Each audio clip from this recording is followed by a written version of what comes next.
What is the best time to take apple cider vinegar? One typical recommendation is to drink it first thing in the morning to start the day feeling more fresh. Most bacteria flourish in situations with a pH of 7. This strategy might also assist in neutralizing bad morning breath, as it is highly acidic.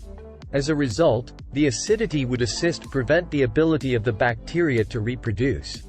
On the other hand, drinking it before bed has also been shown to fight diabetes and increase insulin sensitivity. When drinking it for fasting or weight loss, the optimal time for drinking apple cider vinegar depends on the individual. Since most people skip breakfast when fasting, in that situation the morning use of apple cider vinegar may not be beneficial. You may nevertheless drink apple cider vinegar during times when eating is prohibited because it does not break a fast.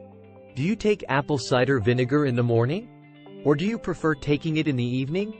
Let us know in the comments. If you want more information, read the description down below, or watch this next video.